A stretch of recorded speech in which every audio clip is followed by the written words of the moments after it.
Monsieur le Président de l'Université, Monsieur le Doyen de notre belle faculté de droit et d'économie, Messieurs les organisateurs, Madame la représentante de la région, Madame la représentante de l'AFD, Messieurs, Mesdames les participants, je vous remercie tous d'être présents aujourd'hui et pour ma part, en l'absence du professeur Yvan Combeau, eh bien j'ai l'honneur en tant que directrice adjointe de représenter la Fédération de recherche de l'OSOA, Observatoire des sociétés de l'océan Indien,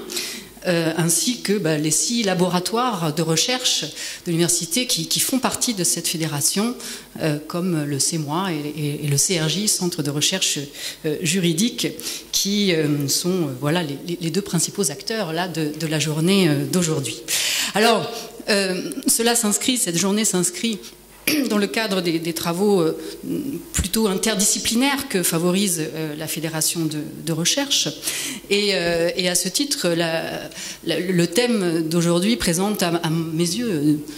2 points forts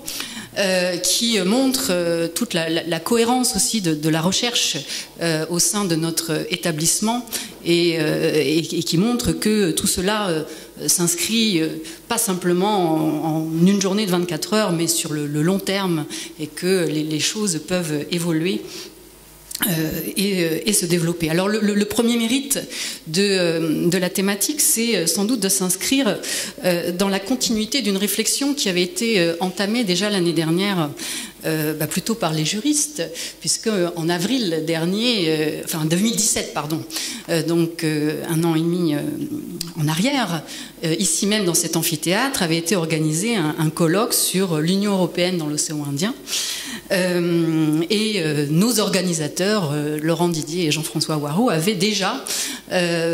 présenté une intervention remarquée sur les accords commerciaux préférentiels, donc qui étaient sans doute les prémices de ce qu'ils proposent aujourd'hui. Et vraiment, ça montre toute justement la continuité, la cohérence, la continuité dans la réflexion, et c'est très intéressant parce qu'on ouvre des portes et on explore ailleurs des points qui avaient été juste effleurés ou proposés lors d'une précédente conférence ou journée d'études. Ensuite, le deuxième point fort à mes yeux, c'est que le colloque s'inscrit évidemment dans les axes de recherche de la Fédération de recherche, et notamment dans celui consacré aux risques et développement. Et on a souligné là déjà ce matin à plusieurs reprises l'importance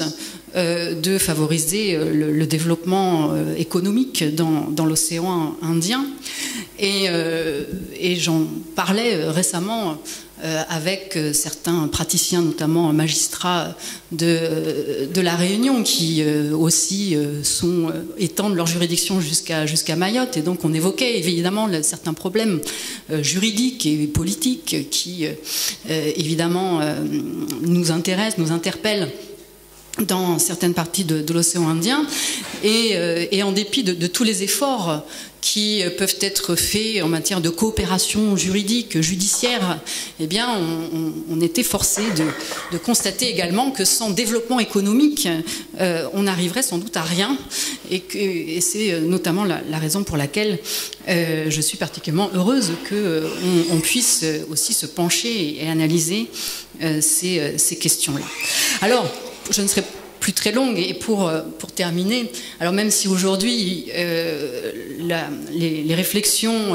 les recherches vont plutôt être sous un angle, vont avoir une dominante économique par rapport à d'autres colloques auxquels évidemment tu assistes, Jean-Marc, et si pour ma part, de manière proportionnellement inverse justement à ce qui se passe pour toi, je vais moins comprendre les développements d'aujourd'hui que ceux d'autres fois dans cet amphithéâtre, eh bien malgré tout je suis heureuse, et je vous souhaite à tous donc de fructueux travaux. Pardon.